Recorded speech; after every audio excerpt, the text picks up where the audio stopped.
Good evening. Thank you for joining us. I'm Tammy Dana Bashan, Mayor of the City of Rowlett, and I'm joined tonight by Brian Funderburk, who is our City Manager, as well as many City Department heads. We're going to share some important information with you regarding the upcoming 2021 bond election. In 2015 and again in 2018, residents of Rowlett voted to authorize the issuance of general obligation bonds in the amount of $25.8 million and $59.9 million, respectively, for bond propositions to fund capital projects. This was accomplished without incurring an increase to the city's property tax rate. These projects are complete or well underway, and you can view more information about them at rowlett.com/2015 bond map and rowlett.com/2018 bond map. Residents of Rowlett will once again be offered the opportunity to go to the polls on Saturday, May 1st, to consider authorizing the issuance of general obligation bonds in the amount of $29.15 million, continuing our 3-year strategy of funding capital projects.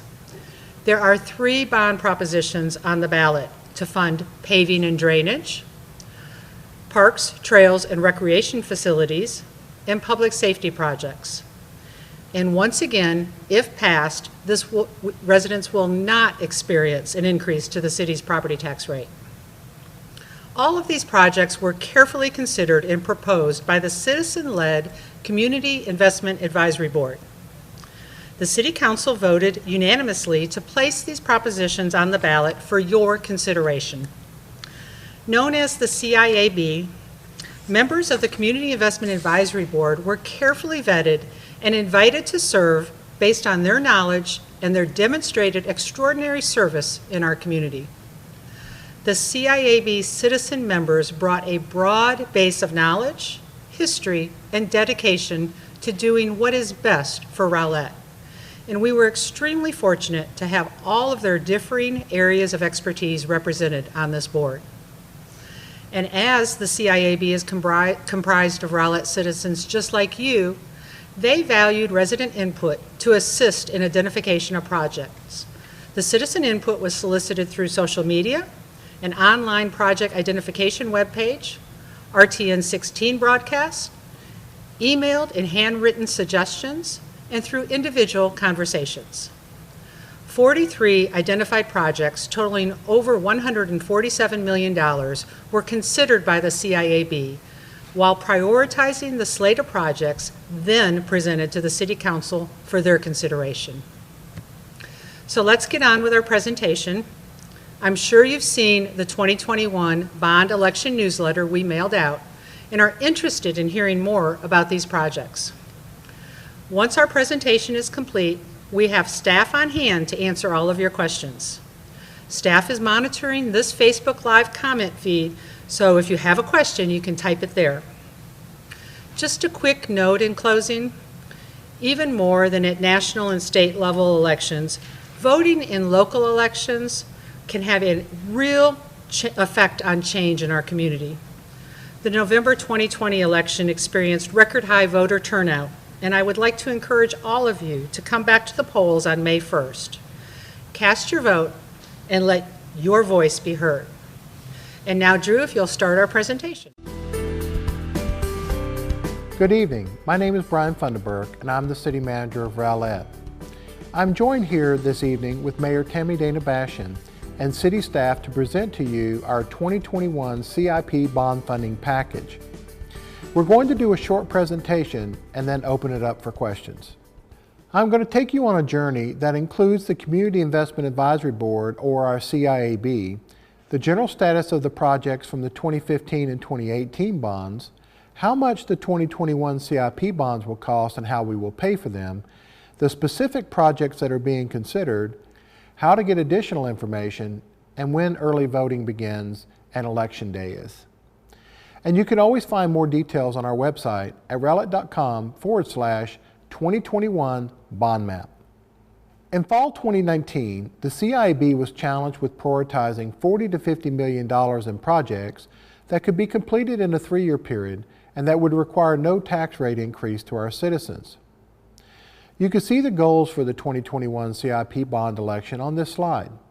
The CIB considered the foundation principles, which you see here, the priorities for Rowlett, and ultimately ended up with the results for each proposition. It was a critical part of the process to consider the principles and the priorities so that the projects which were ultimately selected would fall within the strategic guidelines of the City of Rowlett.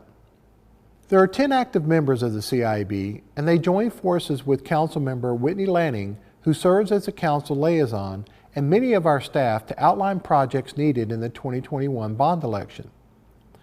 In addition to individual CIB meetings, the CIB also held joint meetings with the City Council in early October and December before making their final recommendations to the City Council. The Council then had several follow-up meetings to discuss those recommendations in January and February before approving the final slate of problem projects for this election. This team, including the CIB, staff, and City Council, have been working together since spring of 2019 to compile the package that you see in this presentation. We are so grateful for the exemplary work performed by these citizens and our city staff. One of the most important things to remember is that the CIP process is ongoing. The bond projects are planned for 3-year terms, but we have the next 10 to 20 years of projects already ready for the next bonding opportunity.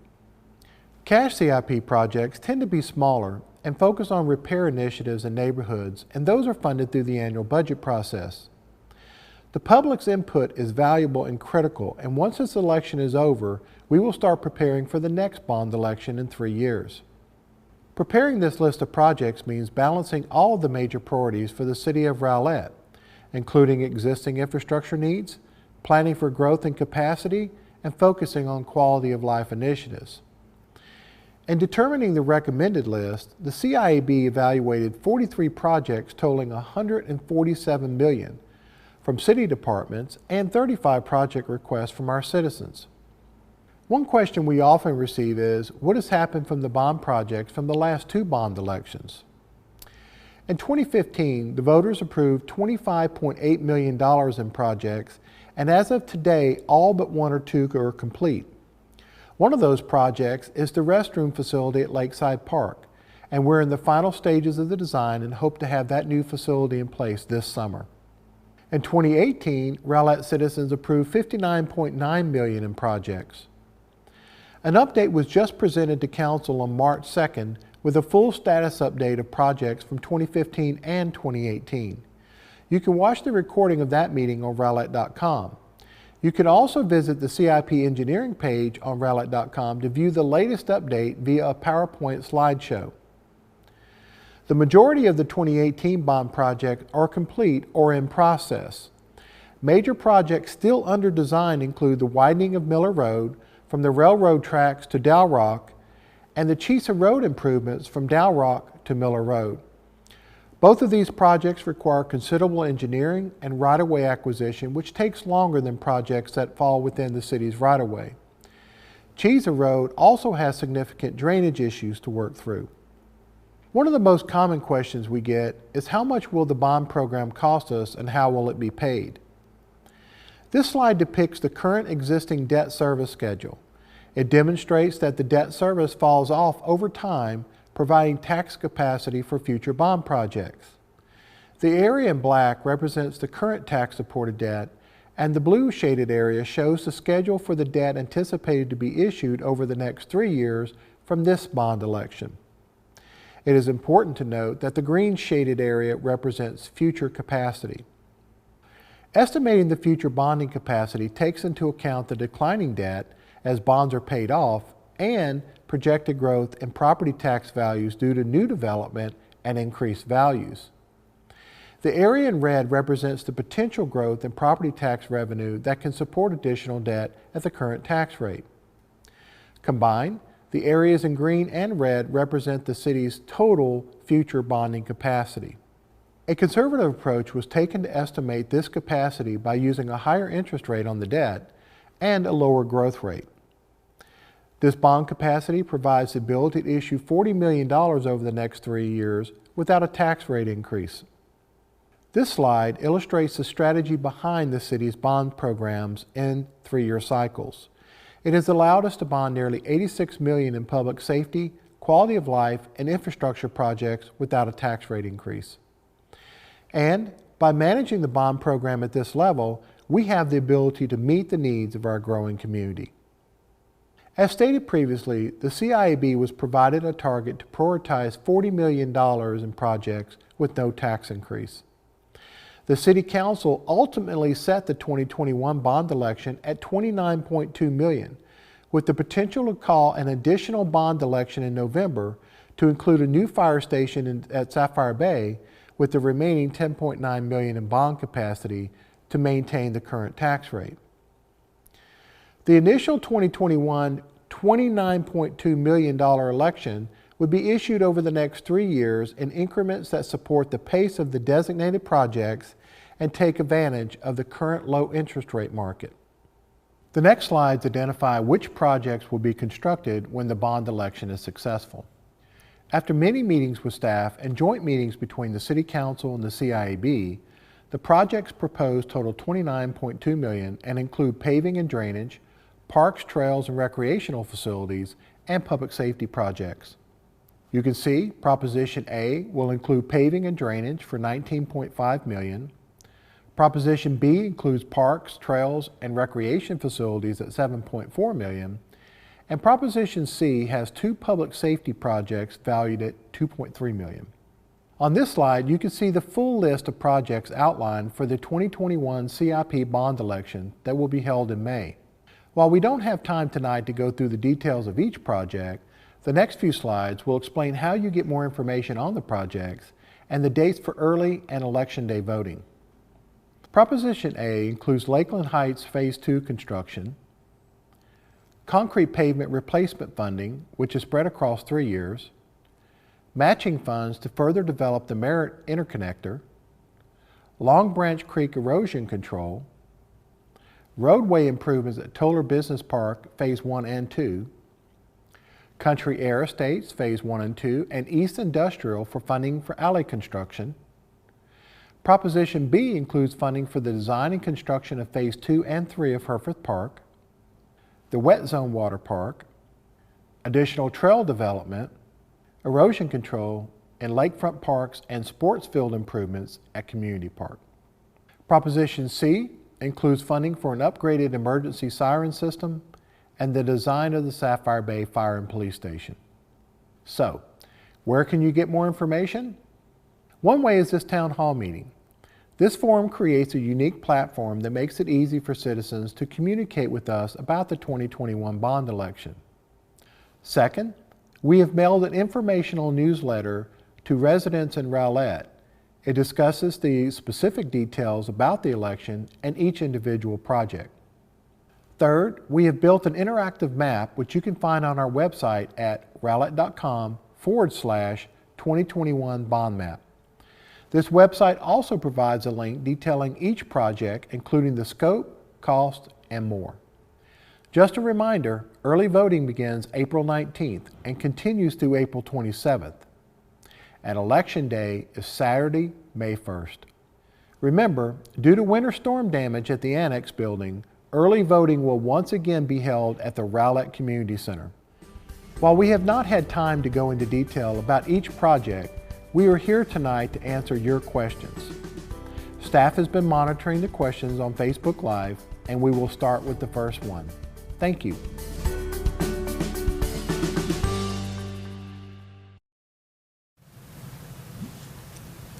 All right, thank you, Brian, for that presentation. That was very, very helpful. While we're giving our viewers a little bit of an opportunity to type their questions into the comments section of the Facebook Live, I want to start with a question that we've been receiving. We've been receiving questions, for the last several weeks to an email that we set up. It's 2021bond@rowlett.com. And one of the frequent questions we get that are on a lot of people's mind is, why did we not prioritize the Rowlett Bridge reconstruction in this bond proposal? Miller Road Bridge, Mayor. What did I say, Rowlett Road? Yes, I'm sir. sorry, Miller Road Bridge. So let's start there. Let's talk about the Miller Road Bridge. So Mayor, this project did rank very high with the CIAB. We have to remember that they were provided a target of about $40 million because we knew that is what we could do within the tax rate that we currently have. We have to realize that a regional project like this takes time to organize and to build consensus for funding. And a project like this could cost $50 million. And we don't own the bridge portion. Dallas does, meaning we have to get Dallas involved. And because of funding, we have to get regional partners involved. So, we did discuss it with our legislative delegation, our Dallas County commissioners, our North Central Texas Council of Governments, and because of that, we did get an initial grant commitment of $2.6 million, but that was intended to leverage other dollars. And so, this is a huge project for a community our size and would take up this entire bond election if we tried to pull it off ourselves. And, quite frankly, it's not solely our responsibility to reconstruct this bridge. It's like you said, it's a regional project. And the fact that if we were to allocate some bond dollars to the Miller Road Bridge in this bond offering, they would just be sitting there. We wouldn't be able to start design. We wouldn't be able to utilize those dollars for any construction or moving forward with a project. So it was very important to council that we didn't have funds in this bond offering that were not being utilized. And that's what would have happened if we would have allocated some dollars to the Miller Road Bridge. But does the fact that we didn't allocate any dollars to the Miller Road Bridge really negatively impact us moving forward with this? Not at this point because, again, we're going to have to build consensus, regional consensus for this project. And as mayor, is one thing I know you know because you and I were involved in the same discussions with the Council of Governments, is that there's going to be a huge pushback from regional partners until I-30 improvements are completed before they determine what traffic patterns will change on Miller Road Bridge. And so because of that, this is going to take us a while to build that coalition. Yeah, and I know residents don't want to, that's bad news for our residents. It's bad news for the city of Rowlett. But we're not in total control here with this bridge, and we have to work within the confines of the system, and we're pushing really hard. We have been pushing really hard for many years. The I-30 improvements are incredible, very sorely needed, very important for the city of Rowlett. But it's also those I-30 improvements that are going to put another, wrench in us moving forward with trying to get regional acceptance of widening that Miller Road Bridge. That's absolutely true. That's the answer on that. So we have Angie Smith, our Deputy City Manager, monitoring our Facebook Live feed. Do you have a question you'd like us to start with, Angie? I do, yes, ma'am. One of the proposed projects is the Long Branch Creek Erosion Control. What sections of the creek will be addressed? The study that is referenced by half focuses specifically on the Scott Drive side of the creek. Will we consider both sides of the creek before we do erosion control? Yeah, and I think we'll bring Garyena up, if we could, who's our Director of Public Works, and can address that. Before you address the very specific question, Gary, could you also just kind of give our general public an overview of what we're talking about here? Because this has not been a project that's been on the radar for many residents of our city. Yeah, great. And thank you for being here. Thanks for having me. Again, I'm Gary, and I'm the Director of Public Works.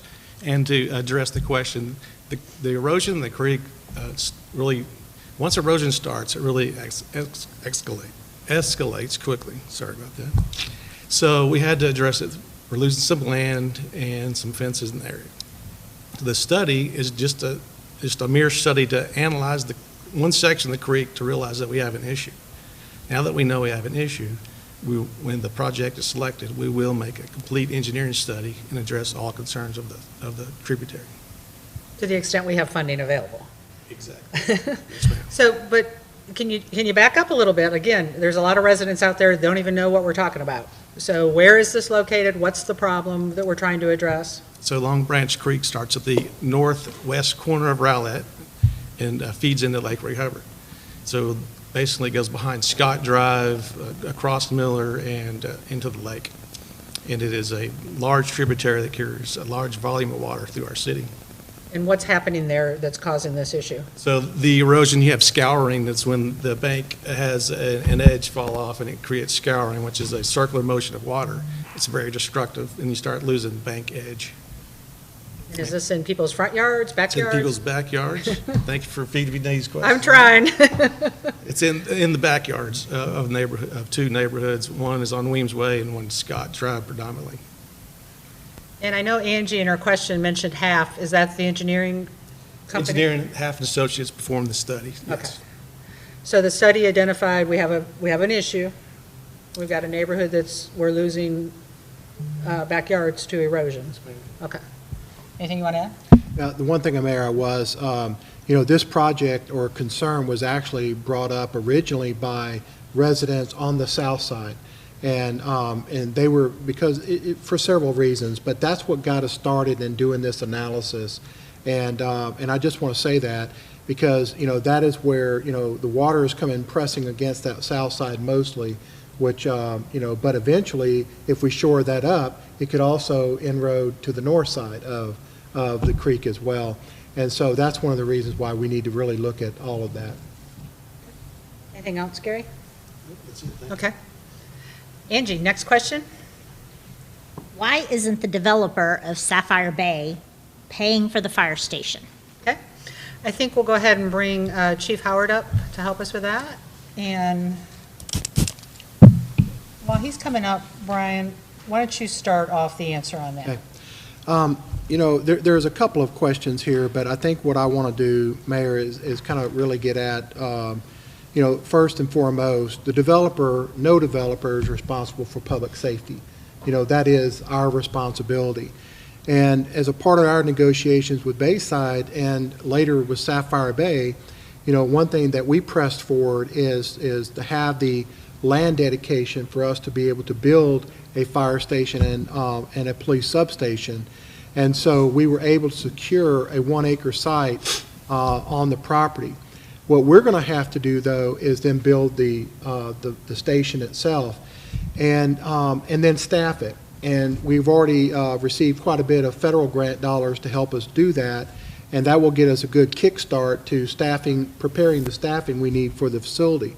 One thing that I would also add is that with the that we kind of have pressed for time to some extent, because we need to have this open by the time the resort opens. And so that is one reason why, even though we're in a discussion right now with facilities, and I'm sure we'll get into that a little bit later, which facilities we need to replace and when, strategically we have to figure that part out. We need to get started with the engineering and design on this as early as possible. Yeah, and, the negotiation that they're allowing us 1 acre of land on incredibly valuable land was very, very important to us. And Chief, we've gotten, like I said before, we've gotten some questions ahead of time in email. And one of them is, why $950,000 in this bond for this fire station? What does that cover? So why don't we go ahead and answer that right now if we could? Okay, that would be great. Thank you, Mayor. I appreciate the opportunity to be here tonight. One thing I'd like to add to what Mr. Funderburk said about the station is keep in mind that station is going to cover much more than Sapphire Bay. There's a big portion of the eastern quadrant of our city that we have trouble meeting our travel time, response time in the area. That's going to help us close that gap a little bit. So I want everybody to understand that that's one important aspect of that station being there as well. It's going to help us narrow and reduce our response times in that quadrant. But back to the mayor's question about $950,000, it seems like a lot of money until you just really dive into what the cost is, what you're getting for it. we know from the experience of just currently building the new fire station to the relocation that the design and engineering cost is about 10% of the overall construction cost of the project. Like Mr. Funderburk said, this facility will also be a police station, so there's more design needs for that aspect of it as well. The price does include the design for the entire team of architects, engineers, civil, mechanical, electrical, and our project management from the time we start it until the time we take ownership or possession of it 100%. And that usually could be up to 3 years, depending on the design and the construction time. So there's a lot that goes into it. I mean, the complexity of the project sometimes has a direct bearing on the cost, but when you really look at what you're getting for your money, it's a pretty good deal at this point. I know it sounds like a lot, but we're making sure that we're getting the best bang for our buck. And Chief, you got a little experience in this area. Yes, ma'am. So, we just went through or in the middle of this process right now. Yes, ma'am. So we were able to very accurately estimate the cost of this public safety facility at Sapphire Bay and how much money you need on the front end to get the process going. Yes, ma'am. We've just finishing up on the current project, and that's give us the insight to be able to make sure that we get an accurate number so that we're good stewards of our taxpayers' money. That's what we're after. And I didn't tell you I was going to do this, but since you're in the hot seat, why don't you tell our public a little bit about the warning system? And, that's something that is a huge need in this community, and I think it'd be good to talk a little bit about that. Absolutely. When you talk about things that keep you up at night, this is one of the things that keeps me up at night, is not being able to adequately warn our citizens. Our current system is past the end of its useful life, and sometimes it's not as dependable as it should be to make sure that our citizens have forewarning of some kind of danger. And we're super sensitive to it since the 2015 tornado. I was sensitive before then. I don't mean any lightning there, but I mean it's something that we really need to we focused in on and we need to take care of, because it's important to make sure that we have that early warning so we can protect ourselves. And the system that we are asking the citizens to approve is a state-of-the-art system that'll last 30 years or longer, and it's a much more robust system than what we have today. And it's secure. It's very secure. It's got lightning detection, and for all of our major parks, it'll have a voice where we can send a message out if you're outside. So it's got a lot of different features than we've ever experienced before here. So it'll be very. And you look at the map, and there's great coverage across the city. Right. Today we have several gaps in our coverage. This is going to really give us the coverage we need to make sure everybody is able to hear it pretty quickly.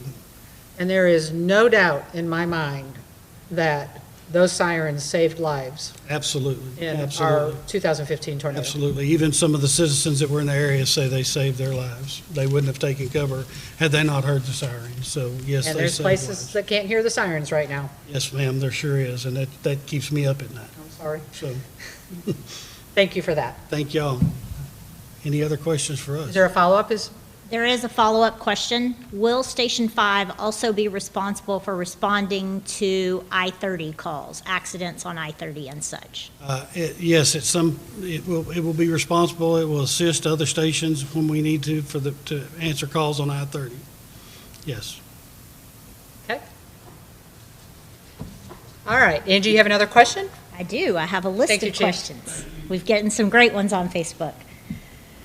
What happens if a proposition doesn't pass, and why are these propositions grouped the way they are? So if an individual proposition doesn't pass, then that funding's not available and that project won't be completed or started. And then as far as how the propositions are written, I mean, we consult very closely. What are you trying to tell me, Angie? I think Wendy can help answer that question. Wendy, come help answer that question. Sorry. No, you're good. I was trying to point at Wendy. So our finance director, Wendy Badgett, thank you for joining us. See, I was going to try to take your glory, and Angie set me straight. Thank you, Mayor, for inviting me. The bond items, the propositions are grouped together based on like projects. We work with our bond counsel to make sure that the items that are put in these groups are all like project and appropriate according to state law to put on our propositions. And certainly we group, all the infrastructure, transportation together, and then we group the recreation together, and then we group the public safety together. Correct. It would be, we've spoke with our bond counsel, and it's just, this is a common practice of all cities throughout the state of Texas and the United States. It's too time-consuming to put every single project on there individually on the bond election. Thank you. Do you have another one for Mayor, Ms. Padgett? yeah, do you mind if I Please. chime in? So the second part of the question is what happens, I think you said what happens if it does not pass. So just a couple of things, first and foremost, the infrastructure and things that we were trying to replace or fix continue to get worse. So, that's very clear and obvious. Could we put it on a ballot question in the future? Well, of course. The next opportunity would not be until November. But there is one thing that I do want the general public to know, and I think this is really important, is that the incremental value of this amount on the tax rate is very, very small. If you have a $250,000 home, the amount of the tax rate would drop by about 1.36 cents, and which would save the homeowner about $34 a year. That's if all 29 million doesn't pass. That's correct, Mayor. So if the entire bond election didn't pass, so when it really comes down to it, it's a huge value when you consider all of the neighborhood improvements, the tornado sirens, all the different elements, the quality of life, the parks and recreation. It's a huge value for $34 a month or a year, excuse me. Yeah, and this is a hard process. The Community Investment Advisory Board, we've talked about how many projects they looked at, and this is the third 3-year bond cycle that we've done, and so we've been through this process several times, and it's hard to do these prioritizations. And there's so many needs in this community. We're not unlike any other community, but what I try to say to people that's like, well, my street's not on this bond, or my alley's not the worst in the town, why should I approve this? And my answer is we're trying to peck away at all the infrastructure needs, the highest needs first, the highest priority, the worst streets. And if we don't get these done, then yours even falls further behind. So that's also important to know. It is. And Mayor, to that point, would you mind if we jump to industrial? Sure, let's talk about industrial. So I think that was a really good comment, you were talking about on the infrastructure. So we have received some email questions about why industrial made the list, when you start to think about, well, why didn't this city or this street make it and this one did? Here's one thing. The industrial is a combination of concrete and asphalt. The asphalt has a current PCI rating, pavement condition index, of 2. That's out of 100. 2 on a scale of 1 to 100. Yes, ma'am. An absolute 2. The concrete, particularly as you get closer to Martin Drive, is a little bit better condition, but overall, even it falls below the fix it and leave it, level. So the entire street has to be reconstructed, whether it's now or someday in the future. It needs to be reconstructed, and it is absolutely one of the worst streets in the city. And not only that, but it's an extension of our downtown area. So, we have a vision for downtown. It includes transit-oriented development. There are a lot of aspects to downtown. We've been able to do some of that stuff on Main Street already and Martin Drive, but also industrial is an important part of that entire, vision that we have for downtown. And, it was interesting when we went through the presentation from the CIAB, those residents were emphatic that this is a high priority for our community. So that was really important. They did a lot of analysis and from a strategic standpoint and from a poor quality of road standpoint. So that was a very, very high recommendation from our CIAB volunteers. Thank you. Angie? We're getting a lot of feedback about the trail that is proposed to run from Lakeside Park North to Bayside to connect those two trails. Can you talk a little bit about the two different plans and how we'll take that trail discussion forward? Okay, and when we start, we're going to ask Aaron Cleaver, who is our newest Director of Parks and Recreation, to come on forward. And do you want to say anything while he's sitting, or you want to just let Aaron Actually, we're going to let Aaron kick us off with that. Oh, thank you, guys. Thank you for the opportunity.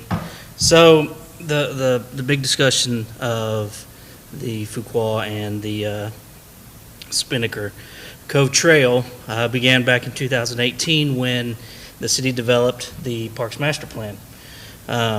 In that plan, it was mainly consisted of the trails that were incorporated throughout the city. Basically, how we ranked those were based on two things. One, being able to complete the projects in a timely manner based on the bond funding, as well as what trail would make the most connections for citizens to use safely. So that was the main ideas for that. Because of the two different options, we will have a lot of involvement with the neighborhood, with the citizens that live there. City Council obviously will have a large role in that as well. Why don't you back up just a little and Okay. talk about what are those two options? So the first option is to take the trail from Lakeside South, take it up Garner to Fuqua, which will then ultimately end at Bayside, which is the main reason why we're doing the trail that way. The second option is to run it along the lakeside behind the houses.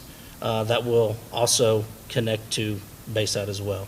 So ultimately, we would have to have a lot of feedback, a lot of collaboration, a lot of discussions with those homeowners. So that's why there's two options for that We're trail. not going to make this decision in a vacuum. That's exactly correct. But certainly, our residents and our city council have put a high priority on trails. It's something this town needs more of. And what a incredible opportunity we're going to have with the trail system around Bayside and Sapphire Bay. And, we really believe strategically that, connecting Paddle Point Park to Lakeside Park to Bayside to Sapphire Bay in a trail system is pretty darn important for this community. Absolutely. But we need to do it the right way, and we need to Correct. do it with citizen input. Correct. The exciting part is in the next 30 days, we'll start the Lake Highlands Trail, which will be fun and interesting to get started. Then probably within the next 30 to 60 days is when we'll start discussing the other trail. So the Lake Highlands Trail is, So it will begin at Schrady. It will run along the drainage ditch that will end ultimately at Dow Rock. so from Schrady to Dow Rock along that drainage ditch. Yes, ma'am. And I didn't tell you I was going to do this, but how wide is that trail? I believe it's 12 foot wide. Okay, that's pretty exciting. It is exciting. Angie, based on the questions you're seeing, do we think we covered that? Yes, ma'am. Okay. Mayor, if you don't mind me too, I want to say this. When we looked at Lakeside Park South and connecting the trail to Bayside and ultimately to Sapphire Bay, that route, if you started from the park and drove and you rode your bike or jogged or whatever all the way down and you came back, almost 7 miles. And so White Rock Lake is 9 miles. This is our opportunity to have a White Rock Lake, which is why we're having this conversation. It could be one of the most important trail systems that we have in Rowlett, certainly with a lot to offer. And so that's why we're going to have this discussion at the community level. And like Aaron said, though, it really will involve the neighborhood. This won't be done in a vacuum. Important stuff. Yes, ma'am. Angie, do you have another one, or you want us to get to a previously asked question? I do have one more. Okay. And this is specifically surrounding the Dow Rock curve and what our plans are to address the safety of that curve and how a project like that doesn't make a bond proposition. Okay. For that, I think we'll ask Ariana to come back up, our Thank you, Director Aaron. of Public Works. you.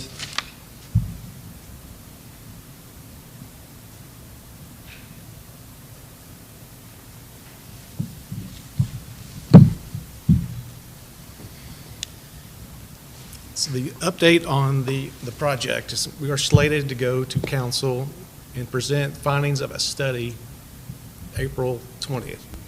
So right now, we're in the midst of doing traffic study, accident reports, and our consultant is gathering all the data to make a presentation and make recommendations to council at that time.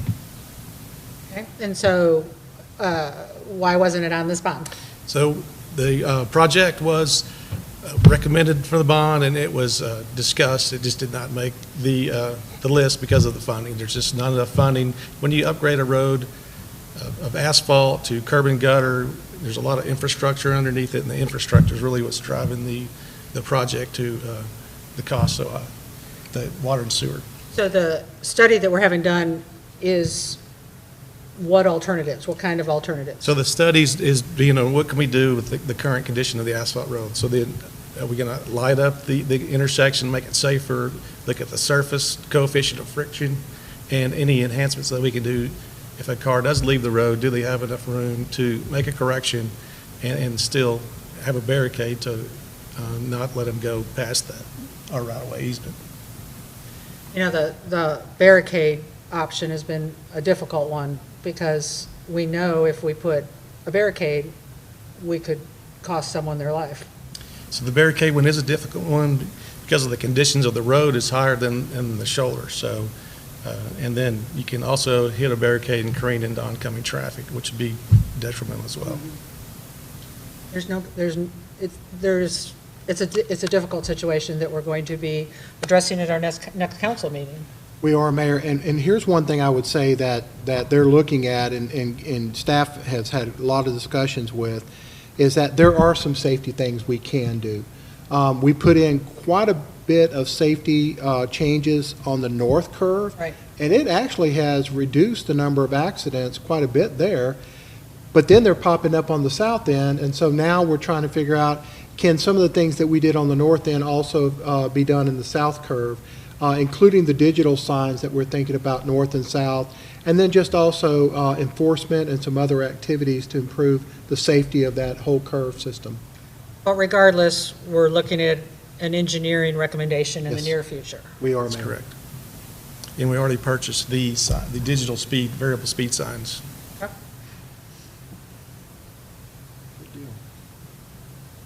While Angie is looking, let me see. Let's talk about Toller Business Park, and because we got Gary up here. So that's an area that's been neglected for a long time, and that's an area of commerce for our city. Can you talk a little bit about, how that made the list, what the condition of those roads are, and what we're proposing? Great, yes, and you are correct. That area is very important to business commerce in Rowlett, and there are some storefronts in the area as well that people visit.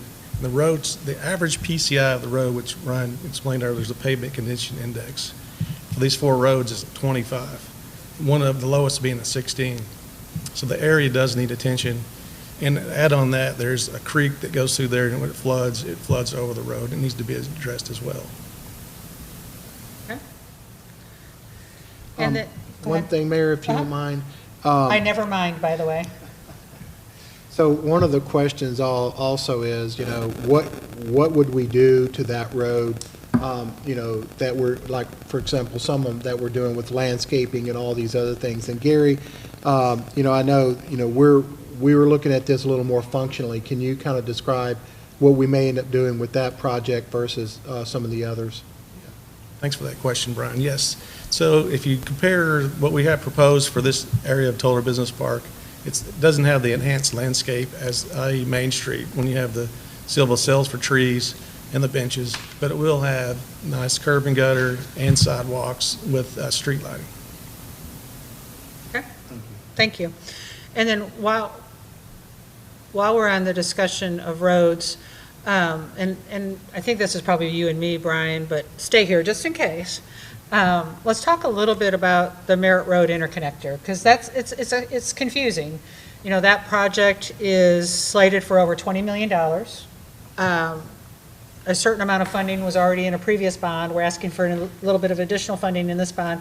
Why? What is that for? What's going on with this? So Merritt Road, it's interesting. You know, this was a priority from our city some years ago, and one thing that we were told by a lot of our regional funding partners, like the COG, Dallas County, and some of the others, regional transportation coalition, is that the projects that will have the best opportunity to get funded through grant funds are those that are already shovel ready, meaning the design has already been done. The engineering's already been done. All we need to do now is just go through the process, get the grant dollars, and go to bid. And so one thing that we came to our public in 2015 was to help pay for that cost so we can do the study, do the engineering, which we are now just about done with, and really could have for a while. We have applied for some grant funds. We actually secured $1.3 million already from Dallas County, and then what we're asking for is an additional $2 million, and here's the reason why. Because between the 1.3 in grant dollars from Dallas County, the $2 million we could secure from these bond funds, that would pretty much match an 80-20 match. So now you have local dollars pretty much contributing to federal funds, which often do it at the 80-20 rule. They cover 80%, you cover 20% of the construction. Because this project, it's going to cost $15 to $20 million. And we need to be prepared for, for that kind of cost. Again, that would be half of our entire bond election, just this one election. And so these are big, big ticket items. And if our community can get help from our regional funding partners, we need to do that. So, if we have a road that has a high priority as far as, interconnectivity with other communities, that's important. If we have it shovel ready and the design complete, that's important. If we have the 20% funds dedicated for an 80-20 grant, that's important. All those things put us up at the top of the list to get that 80% funding. So that's why we're asking for it in this bond. Yes, ma'am. Okay. I have another question about the Spinnaker Point Trail. Why would we fund a trail that we don't know which direction it's going? And second, if it goes behind the homes, what will be the impact to the homeowners? So we're funding the cost of a trail of one of two options. One that is potentially behind the homes and one that is not. So that answers that question. In regards to the impact to the homeowners, I think there'll probably be, some homeowners that would welcome this and there'll be other homeowners that don't. We already talked about, we need that input and we will obtain that input from those communities, those neighborhoods.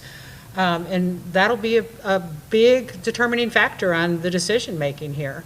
But that is leased land. That is, that is land that is leased from the take line leases. So I'm not sure impact on the homeowners, how else to answer that. Some will like it, some won't, I would assume. Well, and Mayor, to your point, the land that we would be doing that on is in the take line and are not owned by the individual residents, but the residents are able to rent that property from us through the take line, right, because we have the master lease with the city of Dallas. One thing that I would add on this, the goal is to make the connection between Lakeside Park South and the Bayside Sapphire Bay Trail. And so how we do that is, ultimately, is going to cost the city, however many dollars that we're asking for, regardless of which solution we pick. But the important thing is to make the connection. And I think that whether the trail is behind the homes or down Fuqua, everybody in that area will still benefit from this project. Certainly, there's a huge benefit from this project to those homeowners. But, one of our highest strategic priorities is to value existing neighborhoods. And this neighborhood is going to have a lot of input on this decision. Yes. One follow-up question is, if the trail is put behind the homes, do we have a belief on what that will do to the value of their home, of the property itself? I don't know, that's an interesting question. You have a trail near your home on the waterfront, that could go pretty increase your value pretty high. One additional But question. I don't think we have a specific answer on that. One additional question while Mr. Enna is up there is, what about streetlights on Highway 66? I'm so glad this question got asked. I like bonus questions. It's a bonus question. Yeah, so one of our engineers contacted Txdot and reached out to them about how do we illuminate State Highway 66. And the feedback we received is the state only puts up illumination and safety concerns, which would be intersections. So we have an opportunity as a city to illuminate it. So currently our engineering staff is writing a proposal to see what it would cost per section, and we're going to take it to council for some direction soon, I would say. But the bottom line is, Txdot's not going to do it. Bottom line is Txdot's not going to do it, and the city will have to fully fund the maintenance, construction, everything. So that's a tough one. Yes, ma'am.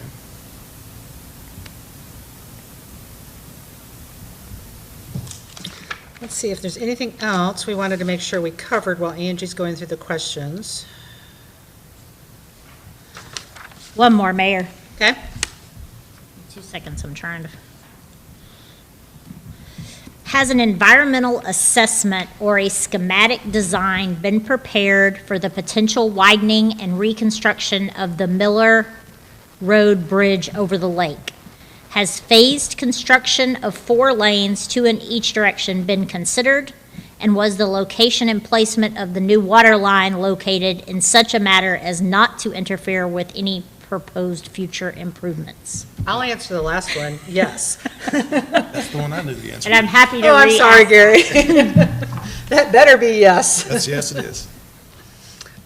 Well, and what I would also add too, in terms of the Miller Road Bridge, we are not at the stage yet to even do that kind of an assessment. There are a lot of pieces that would have to come into play before we actually would get that far along on that project. All we have done to start with is identify the need and to start meeting with our regional funding partners to try to figure out how this could be funded. We have met with our Dallas County Commissioners about it. We have met with the leaders of the North Texas, Central Texas Council of Governments. And so before a project like that would ever be done, there's a lot of work that has to be done at the ground level. We're in the funding discussions now, trying to get and build consensus at this point that this is an important project, and we're fighting against the issue that whether or not once I-30 improvements are done, does that change the traffic patterns on Miller Road Bridge? And then what would happen to it if that happens? Where does, it's a little bit nerve-wracking asking a question I don't know the answer to. Where did the 50 million come from? Because that's the latest estimate. So when we submitted for, there were 6 or 7 projects, we actually requested funding from the Dallas County's MCIP process. And 4 of those got funded. And well, I say funded, they received some grant dollars. Cheeser Road was one, about $1.5 million, which was really nice. But on Miller Road Bridge, that's where we ended up with a couple $1 million out of this process. and at that time, we were estimating about $50 million. Who was Part- estimating? Who's we?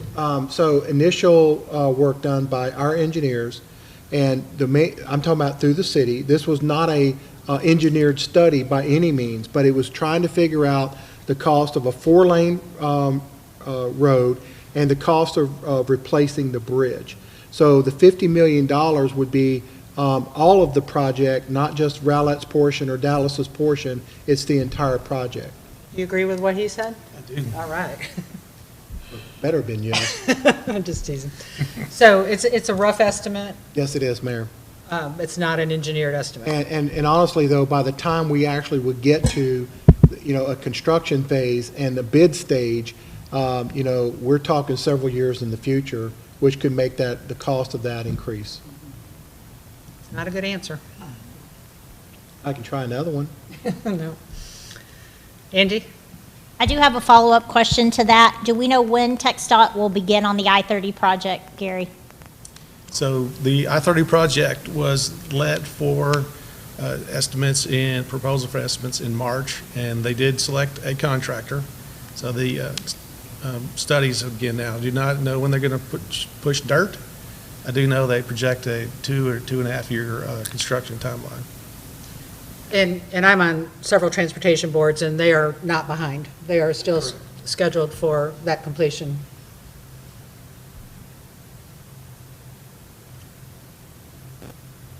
Go ahead. We're getting several questions about scenic Bluebonnet Park and why it was not included on this bond proposition. Aaron, would you like to help us with that one, sir? Not from the back, you have to Thank you, come Gary. up. We're going to have Aaron come up and answer that again.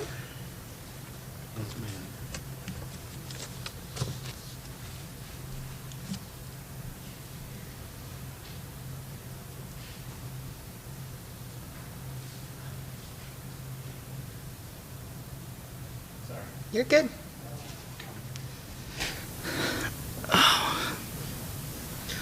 So what was the question again? I'm sorry. Why was the scenic park not prioritized in this bond? So right now, we were focusing on some of the parks that really needed some love. Wet Zone is a facility that is 21 years of age. So it's depleting and diminishing in some areas, so we have to strengthen it, pick it up. Some other issues that we have are erosion control at Scenic Point Park, Lakeside Park as well. We feel that once the shoreline is eroded and gone, it will cost us more. The current status for the park is mainly was phase 1, which was the John Blank, sorry. The trail system. Yes, the monument that was donated to the city. So there is work that needs to be done there. But I mean, it kind of falls back to the hundreds of millions of dollars of projects. correct. And what is the highest priority? Right, it's a priority thing, absolutely. So we certainly want it. Absolutely we do, as well as some of the other ones too. Right. And it's not even just a prioritization of the parks projects, it's also a prioritization of the total dollars. I mean, there's questions of why isn't 100% of this bond in roads? Or why isn't 100% of this bond in parks? And the CIAB worked really hard with, the information and the prioritization of figuring out, how to maintain a balance between, investment in our city and infrastructure and investment in our city and parks, which are very, very important to quality of life, and investment in our city from a public safety standpoint, which is our number one obligation. So it's all a balancing act. There isn't a good answer of we don't want that done. We do want it done. Absolutely. And we have numerous undeveloped parks as well, so that also fall in the category. Thank you.